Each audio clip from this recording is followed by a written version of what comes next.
My imposter syndrome is so deep and it's so intense and it goes all the way in so far that is not enough for me. I need more.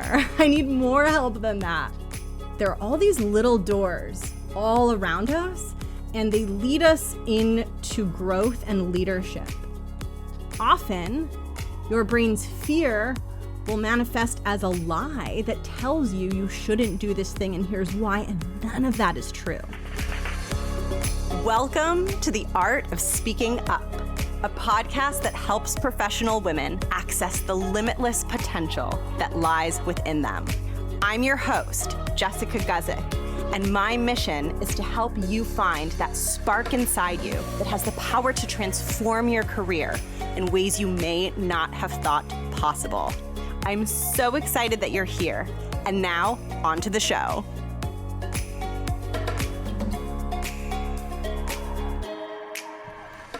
Welcome to the show. Thanks for tuning in. My name is Jessica. I'm the creator of this show. I'm a corporate strategist, a working woman, and it's so good to have you tuning in today. Today's a solo episode, and it's about imposter syndrome. And I just laughed a little because I've had such a wildly difficult experience with imposter syndrome, to the point where when I hear people talking about it, I just get frustrated because my brain just goes like, no, but like mine is worse. Mine feels more real. Mine feels unfixable. Why is this so difficult? And today's episode is one of probably many times that I'll talk about it, because it can be so debilitating and it can just really get in the way of you feeling confident and feeling good, and it can create stress, and all of those things are things that we want to eliminate so that you can bring out all of your power and all of your capability at work. So you'll probably be hearing me talk about it more than once, but I hope that what I share with you today is helpful. I'm going to be sharing a little bit more about my imposter syndrome story, which is, I've been sharing fragments of it here and there because it's too big to fit in one episode because my imposter syndrome was so big. But I'm going to share a little bit about my imposter syndrome story, and also some perspectives on imposter syndrome that I think can help you, because I think it's also really important as part of the exploration of, this idea of feeling like, oh, what if I'm not good enough? What if I get caught? I think it's really important to also understand what it means to be in a challenging role and what it means to be resilient. And for me, it's really helpful sometimes to just turn my attention away from imposter syndrome and actually focus on the fact that what I do day to day is challenging, and that it's normal when something is challenging to feel challenged. And that normalization is so helpful for me, and I think it's very grounding and very healthy. So I hope it helps you too. And with that, I'm going to get into the episode, and I hope you enjoy it. Today's episode is about imposter syndrome, and it's been huge in my career, and it was especially amplified when I made a career change. So I had gone to law school and thought the entire time that I was there in my brain that I was going to be a lawyer. And then right out of law school, I went into a career trajectory where I didn't have the same background as the people around me. And that made my imposter syndrome huge. And it's interesting looking back at it because I made it a lot bigger in my mind than it was. And I can even see, looking back on it, the things that I told myself about my own capabilities that weren't even true, but felt so true at the time. And I'll give you a specific example in case this helps you start to see what might be going on inside your own mind when you question yourself, or you tell yourself you're not good at something, or you don't have the skills to succeed. Because when we do that, it feels so real. When we're experiencing imposter syndrome and when we're having an internal chatter that sounds like, oh my gosh, I'm not really good at this. What if someone realizes? What if I get a project that's too hard for me? What if I fail at this? When we're experiencing all of that, it feels very, very real in the moment. And our experience of it, we experience it as objective. We think it's true. That's why the imposter syndrome is so debilitating, because it makes everything so scary. It makes it feel like our job could just be taken from us at any moment because the only reason we have it is that people don't know the truth about us, right? And that intensity and the fear that it generates is because we believe all of this inner chatter about ourselves. And I find that when I'm in the thick of a mindset struggle and that chatter is happening, often I cannot see that it's not objective. I cannot see that it's subjective and that it's my own skewed perception of myself. But it's much easier for me to see it looking back. And it's interesting because when I look back, I can see really obvious incidences of it. And I'll give you this example, and then I'm going to get into some thoughts and teach you just a couple of skills, mindset skills, and executive problem solving skills that I think will help you if you do feel plagued by imposter syndrome. My quick example, and I share more on this in episode 70, where I talk about how I made this career transition from law into management consulting, and I really struggled to believe that I could succeed in getting this position that I wanted. It was very fancy and prestigious and competitive, and I wanted it so bad. And there was a part of me that wanted it. There was a part of me that believed I could do it, and there was a part of me that really didn't believe. And those two parts were coming into conflict. And in episode 70, I talk about that experience and encourage you, when you are in conflict and you're doubting yourself, to indulge the part of you that believes. But anyway, to go back to this moment in time where I was transitioning from the start of a legal career into management consulting, I came into this new business world with a story that because I was a lawyer, because, while everyone around me had spent time getting an MBA, getting a business degree, and I had spent time in law school, I created a story that I wasn't good at business stuff. And a really specific example, because sometimes when you get specific, it's so wild to see this stuff.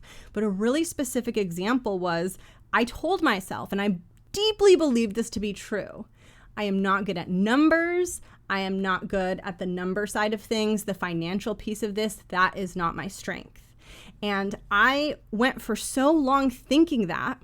And because I thought that, it would play out in ways that made it seem like that was true. So I would never volunteer to do the financial analysis on a project because I thought I wasn't good. So I never generated evidence that I could do it. And it was only when I started to realize that I'm actually not bad at it that I started trying, and then realized I'm actually good at numbers. Like, this is crazy. Not only am I not bad at this, I am good at this. And what is so wild, the things that our brain does, the irrational things that our brain does to us, they are bananas. What's wild is that when I was in law school, I got okay grades. Okay, I'll just tell you the truth about this. I was an A student my entire life until I got to law school, and that crushed my ego so hard. And in law school, I was a straight up B student. It was very difficult for me to break the curve in law school, and that was very humbling, where all my life I hadn't had that experience. But anyway, I was a solid B student in law school. And I would say that in terms of things that I had done academically, the stuff in law school didn't come super naturally to me. So I've had subjects that I've studied before in school where it was very easy to get an A. It didn't feel hard at all. It felt fun. It just felt easy. Law school was not that way, except for one class. There was one class that I took in law school where I felt that ease, and I felt that same feeling that I had felt academically before law school. And guess what that class was? Corporate finance. That class was so easy for me, and I got an A in that class. And just like all of my other law school classes, that class was graded on the same curve. So when I was in law school, all of these classes were graded on this curve, and the way it worked was there was a very small portion of A's, and not that many people would get an A. And so unless you were a standout student and really like at the top, not just like the top half, like the top small fraction, you were probably going to get a B. And I remember having this moment of glory of like, oh, I finally did better than them. They've been beating me in all these other classes, and I finally did better. But isn't it fascinating how my brain conveniently totally forgot about that and created this story that I wasn't good at this thing even though I had very clear evidence that that for sure wasn't true. And the reason that I'm telling this to you is for two reasons. One is don't believe everything you tell yourself. I feel like sometimes we say like, don't believe everything other people tell you. Don't believe everything you tell yourself. And that brings me to the second part of this, which is that when you tell yourself you're not good at something, it will affect how you approach that thing. It'll affect the choices you make. It will affect whether you're willing to raise your hand for certain projects. So those stories will keep you from jumping into certain things that are not only going to prove to you that you actually are able to do the thing. Maybe you're not amazing at it, but you're able to do the thing. And they might prevent you from seeing where you actually have a strength, because the fear that you're not good at it and the imposter syndrome is so debilitating. So I just want you to keep this in mind and just have this awareness that we are constantly lying to ourselves. I'm working on a personal essay that I'm going to share on the podcast, and there's a part in it where I'm writing about fear and how fear, a lot of times the way it comes up is through false lies that our brain tells us, which is, I shouldn't volunteer for this project. I'm not good at this thing. And often your brain's fear will manifest as a lie that tells you you shouldn't do this thing and here's why, and none of that is true. Okay, now I want to get deeper into imposter syndrome, and I want to share some stuff with you that will help you change the way that you think about imposter syndrome and you think about leadership and you think about your career potential and all of the things that are possible for you. Because I think sometimes imposter syndrome doesn't get unpacked in a way that I think is helpful. So what I see a lot, which is not the most helpful for me, at least, and what motivates me and what brings out my greatest performance, is I see, okay, you have imposter syndrome. You think you're not good enough for your job. Don't worry, you're wrong. That's kind of what I was saying at the beginning of the episode, right? Like, don't worry, your brain is lying to you. It's wrong. You're good. You belong. It's all good. And it's interesting because I do think that there's a component of that line of thinking, which isn't wrong, it isn't bad, it's just for me, it's not enough. My imposter syndrome is so deep and it's so intense and it goes all the way in so far that is not enough for me. I need more. I need more help than that. And this is what works for me. And the best way that I can explain this is to draw a distinction between what it means to be competent at a skill and what it means to be a leader. And those are different things. Like, yes, leadership is a skill, but it's much more than that. And it's very different than other kinds of skills. Like, you know, there are skills like data entry and skills, data analysis. My job is very data heavy, so that's what's coming to mind, right? Leadership is in a different category, and I want to explain why. So I want to think about competence, and I want you to think about competence. And here's how I think about competence. This is something that happened to me a few months ago. It's not dramatic, by the way, at all. It's just like a little story. But a friend of mine was having a party. She was having people over, and I got there before a lot of other people were there. So I was in the kitchen with some of my friends, and we were helping her make some of the snacks for the party. And I'm sure you've been in this situation where you're in your friend's kitchen and you get asked to help with something, or you're at a party that's getting set up and someone says, oh, can you put the plates out? You know, like you get asked to do a task, right? And sometimes when that happens to me, I have this moment when I get asked, I have a moment of imposter syndrome come up in that little situation. And I think, oh, okay, like, it's great that you're asking me. I feel flattered that you want to help me, but like, what if I put out the napkins wrong? Or like, what if I try to make this thing and I mess it up? We get a little thing of imposter syndrome, right? Like, not a huge thing, but just like a little like, oh, okay, like, I hope I can do this right. And then often what happens is you get the plates or you get the napkins or you get the food thing that you're making, whatever it is, and the person whose party it is tells you what they want you to do. So they give you the instructions. That for me heightens the imposter syndrome a little bit because I'm like, oh my gosh, like it's their thing. I hope I get it right. Anyway, there's a point to all of this. So you get the thing, they tell you how to fold the napkins or put out the plates or make the hors d'oeuvres. They tell you how they want it. And then you start doing it, right? And at first, maybe you were like, oh, I hope I don't mess this up. But then let's say you're folding napkins. You fold one napkin, fold another one. And after a while, you have gotten the hang of it. So like at some point after like folding these napkins or making these hors d'oeuvres or whatever it is, you've done enough that you, like that little speck of imposter syndrome that you felt at the very beginning is totally gone. It's a distant memory. And you're kind of feeling like a boss with these napkins. Like, you know that feeling when you're like, oh yeah, I have this down. I'm in a rhythm. I'm going fast. This is good. They're looking good. Like you start to feel a sense of pride. And it reminds me a little bit of, it becomes almost like at a factory when you're doing the same thing over and over and you get really good and you get really efficient. That to me is competence. That is a skill that you build when you do the same exact activity over and over and over. And it builds confidence and it builds competence. Sometimes it can be very joyful. Even if you don't love folding napkins or love making hors d'oeuvres, there's a certain sense of satisfaction in that process. And you feel that sense of competence. And in some ways, I think about that as the very opposite of imposter syndrome, all the way at the other end. And the reason that I'm sharing this with you is because if you are someone who works in a corporate environment, who works in a business environment, who has a role that isn't 100%, you're repeating the same task over and over, folding napkins over and over, making an hors d'oeuvre over and over, that is not the dynamic of your job.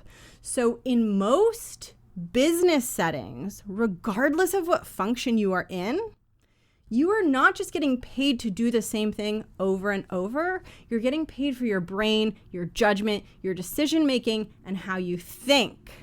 And there is not really an opportunity, especially if you're on a management track, right? Especially if you have a challenging role, which you probably do if you're listening to this podcast. There is no opportunity to become a competent napkin folder. That cannot and will not happen in any business role or any corporate role that feeds into a management track or that hires high performers. That's just not how it works. And so it's interesting because if you are in a role like that and your brain works like mine does or works like most other people's brains, you crave that security. You crave that feeling of folding the napkins and just knowing that you do it well. And that satisfaction can only come if what you do is literally the same thing every day. And that's a question you can ask yourself. On the spectrum of doing the same napkin folding exercise every day, that's one end of the spectrum, versus things being completely different and all kinds of difficult challenges coming up regularly. I would say that's like a CEO or an executive role. You fall somewhere in the middle of that spectrum. And as your role gets more senior and as you get more responsibility in your career, you move towards the more ambiguous, the less repeatable side of the spectrum. You move away from that repetitive, building confidence, building competence, and you move into the unknown, dealing with ambiguity, making decisions, navigating. And in my opinion, it makes total sense that if part of what you do includes an element of the unknown, includes things changing, includes curveballs. I'm sure you have had a billion curveballs in your career. I feel like that's all we do, right? Is like, it's all we're doing is dealing with like the thing that's not working and figuring out how to make it work, right? If you have those in your career, of course you would feel a sense of imposter syndrome. Of course, because you never have that repetitive mastery that you can have when things are simpler and more repeatable and more one-dimensional. And as soon as processes in a company become repeatable and simple, you may no longer be doing them anymore and you may be moving into something different. So I just want to establish this idea that it's pretty normal that when you're in a situation that is fluid, that is changing, that is not the same, it would be normal to have a thought of, what if I can't do this? And so I want to not necessarily view this as always imposter syndrome, but simply a natural reaction to being in an intellectually demanding and challenging job or situation, which is probably the situation that you are in. And so I told you about the one end of the spectrum, which is you're folding these napkins over and over again. I guess I'll go with the napkins. That's what I keep going back to. I'm imagining origami napkins for some sort of party. That's the image that's coming to mind. So that's one end. Now, let me paint a picture of the other end, which is much more tied to what you are actually doing day to day. If you are in some sort of corporate role where you have more complex responsibilities than just doing one simple, straightforward, repeatable task over and over. And the way that I imagine this, and this is very vivid in my mind because I've been doing a lot of puzzles in quarantine, the way that I imagine this is doing a puzzle. So I have lots of time on my hands with quarantine, and one of the ways that I kill time is doing puzzles with my partner. And I found that the 1,000 piece puzzle is a really good size of number of pieces for the puzzle to last for a few hours to keep us occupied. So we've been doing a lot of puzzles. And it's really fascinating to watch the mental journey. And because I've done so many puzzles, I now know my inner experience and what my brain experiences as I'm doing a puzzle. But here's what happens now with the 1,000 piece puzzle. The puzzle comes and we look at the cover quickly of the cover of the puzzle box. We don't look a lot because we like the fun of not knowing exactly what we're putting together. It makes the puzzle way more fun for me. But we look at the box, and then once we open the box, we don't look anymore at all. We just work on the puzzle. And there's this moment where you open the box, and, I always think in my head, oh, this isn't that hard. I've done these puzzles. I look at the puzzles that are finished, that we've already done, and I'm like, oh, so it's going to be fine. And then we open the box, and it's a lot of pieces. 1,000 pieces is a lot of pieces. They're really small. And I always think, for some reason, expect to open this box just the pieces will all be obvious. The second I open it, I'll be able to see exactly what pieces go where. It'll all make sense. I don't know why I think that's true, but every time I open the box, my brain has a moment of oh my gosh, this is a lot of pieces. I can't really see right now how they fit together. I don't know what this puzzle is going to look like. And there's this moment of, wow, this is a lot, this is chaos, and we pour the pieces onto the table, and it's you sort of start that early sorting of the pieces, but you're not, you don't even know what you're sorting. You can always start with the edges. That's the low-hanging fruit. That's an easy place to start, but you're really disoriented. You're okay, there's a lot going on here. And for a while, for the first, let's say it takes several hours to do a hard puzzle, for the first couple of hours, you're kind of just bumbling around trying to figure out what you should even be sorting and what you should even be doing. But as you stay with it, eventually the patterns start to emerge. And it's not even about finding what piece fits with what piece. It's about seeing the overall pattern of this puzzle. What are the different types of pieces? What are the different colors of pieces? How are things at a broad level fitting together, which informs how you tackle the overall puzzle? So it's not just putting pieces together, but it's gaining an overall view of how this all works so that you know where to direct your attention. Okay, I'm seeing a lot of blue of this kind. I'm going to keep sorting for blue. And you don't know that right when you start. Right when you start, it's a mess and there's a lot coming at you. And there's all these pieces and they don't look like they fit together. And the work that you do is a lot like that. And the imposter syndrome that comes up when something gets difficult, or when you're starting a new project, or maybe you're interviewing for a job that's a little bit different than your current one. It'll be different, regardless of the title, because all jobs are different. But you're in some place where you're being challenged, where you're at your edge, and where the thing that you're doing is not going to be clear and not going to be obvious right from the get-go. And a lot of what you do is going to fall into that category. And like I said, the more responsibility you have, the more that's going to happen. And so when you try to just like squash imposter syndrome and say like, oh, it's fine, I'm good at my job, it's fine, it's fine, it's fine. And then you have this moment where you open a 1,000 piece puzzle, a proverbial 1,000 piece puzzle in your work setting, and you feel overwhelmed, then you're going to tell yourself, oh no, I shouldn't be feeling this way. I shouldn't be feeling stressed, like that, like I should know how to do everything. But no, you just opened the lid in these difficult situations. You're opening the lid to a 1,000 piece puzzle, and 1,000 pieces unconnected are falling right in front of you. Of course you would have a moment of feeling like, whoa, this is a lot. There's a lot going on here. I don't have an immediate clear direction. And just by understanding that that's expected and that's normal, you don't have to make it about you. You can make it about the puzzle. The puzzle has 1,000 pieces. The puzzle is hard. The puzzle is complicated. You are the smart, courageous person who has been hired to figure out what the heck to do with this puzzle.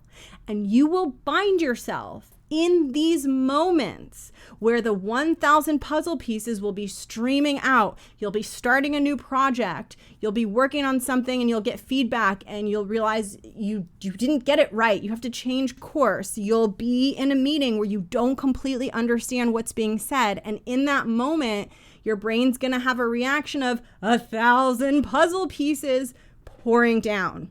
And that is the point at which you get to decide how you want to approach it. And you really have two options.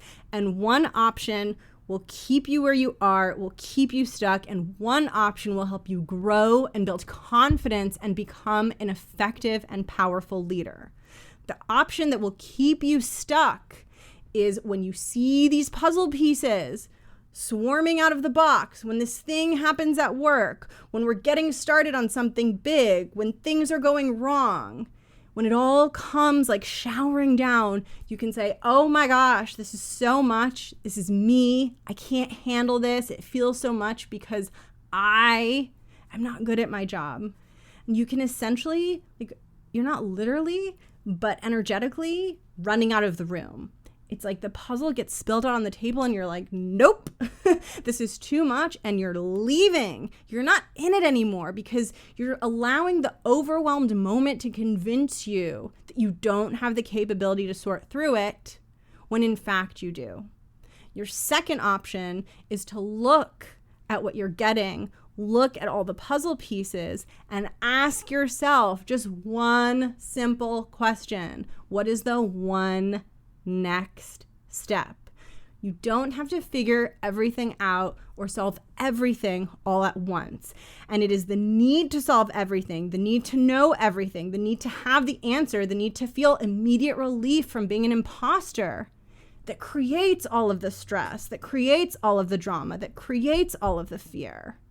Ironically, the fear of being an imposter, it reinforces itself because you say to yourself, oh my gosh, I'm so horrible at this. Look at all these puzzle pieces coming out. I need to prove that I'm not an imposter, but I can't because there's too many pieces. Now I know I really am broken.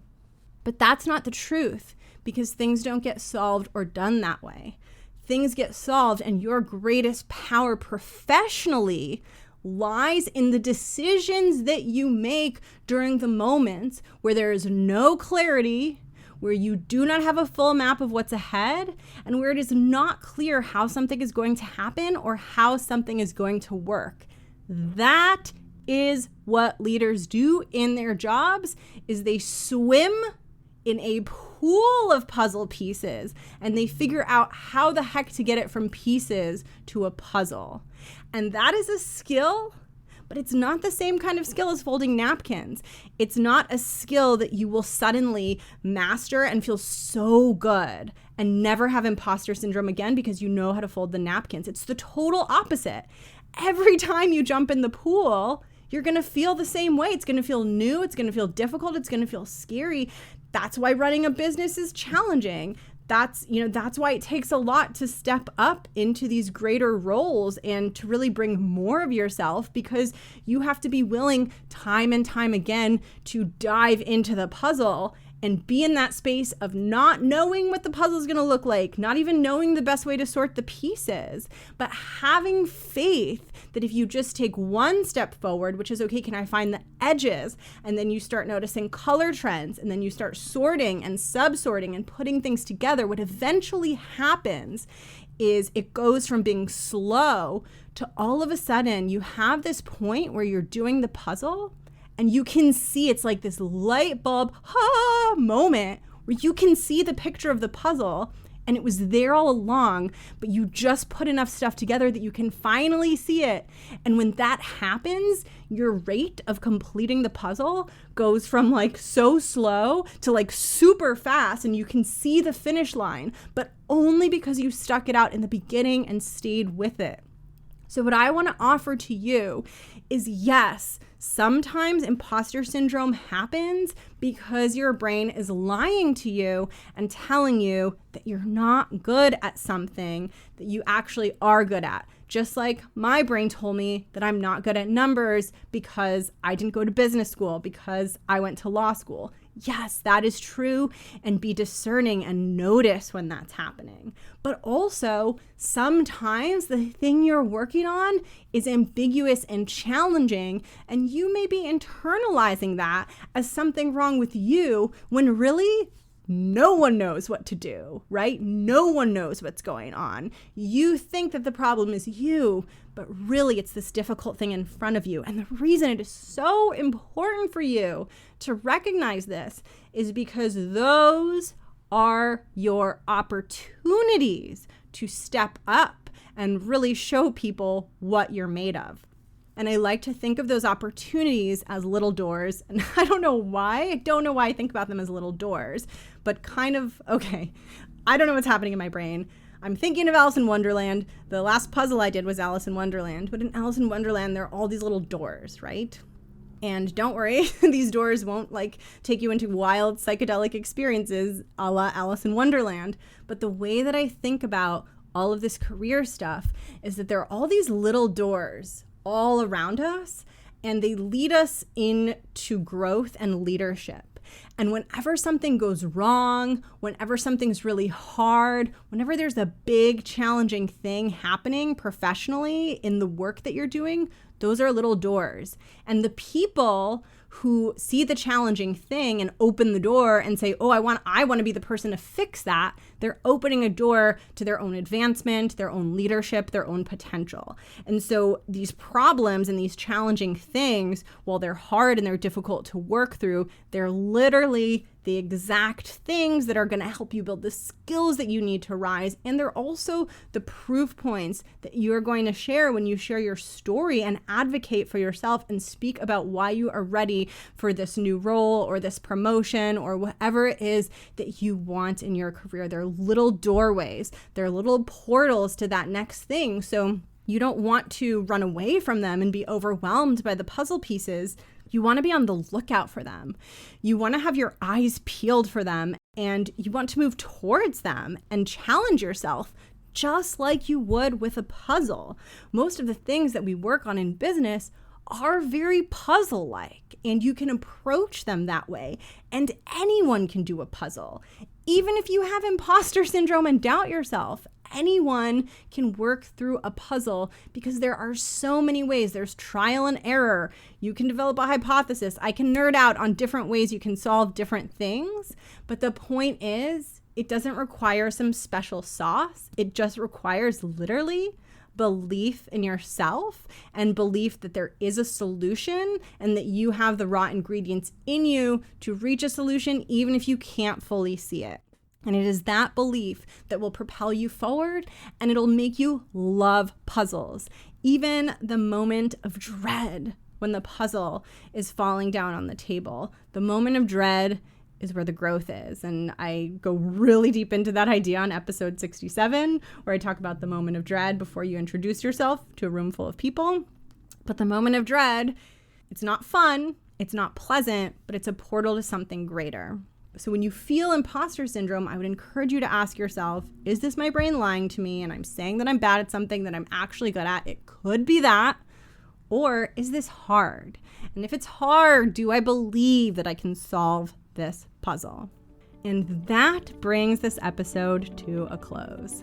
Thank you so much for tuning in this week. I hope that you are doing well, and I hope this episode helped you. If you want to reach out to me just to say hello, to share any thoughts on where you're at or how the show has helped you or not helped you, I would love to hear your feedback. So I will put my contact information below in the show notes, and I also wanted to let you know that at the bottom of the show notes, there's a section called Free Resources where you will find the Art of Speaking Up private Facebook group, which I would love to welcome you in there. You will find my free ebook, The Smart, Ambitious Woman's Guide to Assertiveness in the Workplace. And you will also find a link to sign up for the Art of Speaking Up newsletter, which is about to go out. And so if you want to receive the first one that's going to be sent pretty shortly after this episode airs, which is going to be on the topic of being afraid to speak up and tackling the fears around speaking up, especially in meetings when you're afraid what you are going to say might be wrong or might not be good. If you want to get on the list for that, you will also find the link to sign up for the newsletter at the very bottom of the free resources section.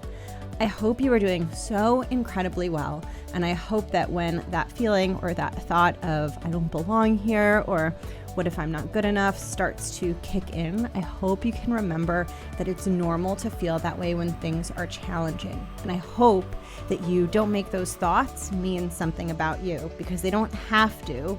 We just sometimes attribute that meaning to those feelings, and we can actually get in the driver's seat and take control. And we can just decide that those feelings mean that we're working on something hard and that we're ready to rise to the occasion and push through it. So I hope that helped. I hope you're doing incredibly well. And I'll catch you next week for another interview episode. All right. Talk soon. Bye.